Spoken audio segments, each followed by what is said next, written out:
Ladies and gentlemen, so we'll now swiftly move on.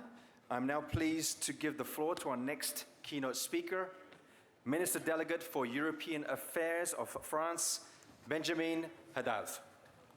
Ms. Haddad, please.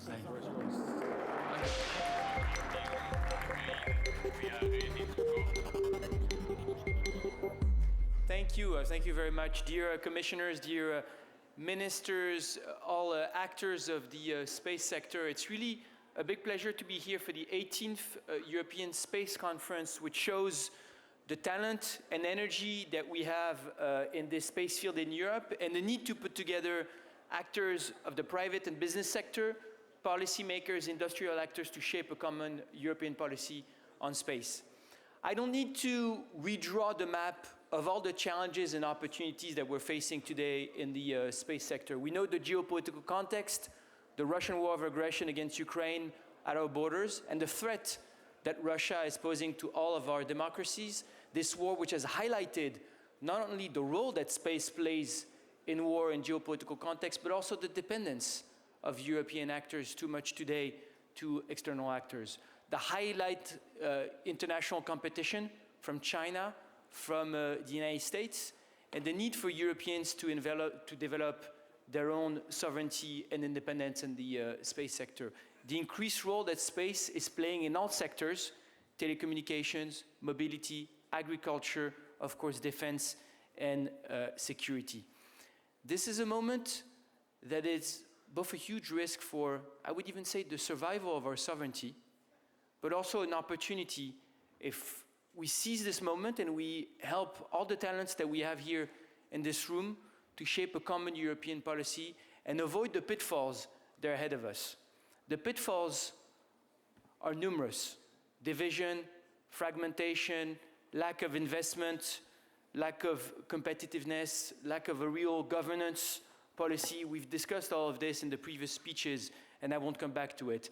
But I think really, if we give ourselves the ambition to have a real industrial policy with the key criteria of European preference, that European taxpayer money must come to support European actors, we can really rise to the challenge. This is what France will defend, especially in the multi-annual financial framework. I heard Commissioner Kubilius talk about it, the increased financial ambition that Europe will be giving to space in the MFF, in all the sectors where we have huge investment needs, both public and private, like space, like AI, like quantum, like defense and security, all the areas that cover not only the competitiveness, because of course this is about growth, this is about industry, this is about job, but fundamentally this is about reducing our dependencies and investing in the strategic autonomy of our European continent. France will support an ambitious multi-annual financial framework with this criteria of European preference, and this will be absolutely key. You know, because we talk about the emergence of new space actors, we have some very exciting, innovative ones in Europe, but we also see, of course, the entrepreneurial and industrial genius of American actors like SpaceX and Starlink. But let's not be naive. The success also of these actors is linked to clear, predictable public procurement, public command, with predictable pricing. And if we don't give ourselves and our actors the same kind of predictability, the same kind of opportunity, we won't be able to rise to this kind of challenge. In all areas, connectivity, this is why we support the deployment, and it's been discussed in the previous panel, the deployment starting in 2029 of IRIS² to have strong European connectivity. This is why France has supported also the emergence and the support of actors that are key in this area, like Eutelsat. In launchers, where we have a competition and we have the European challenge, which opens to the market, which is an exciting opportunity, as long as we make sure that we have the cooperation and the coordination afterwards to be able to rise to common European actors in launchers. In exploration, I've heard Commissioner Kubilius talk about boots on the moon, and I think that's exactly the kind of narrative and the kind of ambition that Europeans need in this area.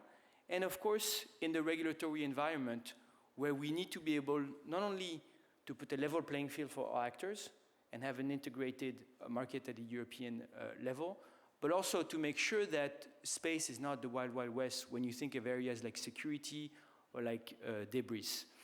This regulation we will support. There's the space law being prepared right now at the European level, making sure that it is shaped in accordance and with the private businesses, with the industrial actors, and not, of course, without them. I think that's absolutely key. For all these reasons, to be able to lead in defense and connectivity in launchers, France will launch the Space Summit in July, bringing together, I hope, all of you, policymakers, European actors, and industrial players, to make sure that space is at the core of the strategic autonomy agenda that we will support in 2026 and in the years ahead.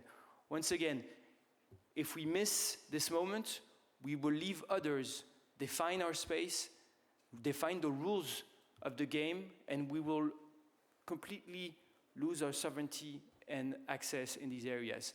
But if we rise to a challenge, if we put the funding, if we have a common, united ambition, if we shape the governments, I think this can be a critical moment for Europe. And once again, not only for our strategic autonomy or for our sovereignty, but what better narrative, what better image of the European dream than show that we can do this together and have access to space, and yes, put European boots and maybe a European flag on the moon at some point. Thank you very much.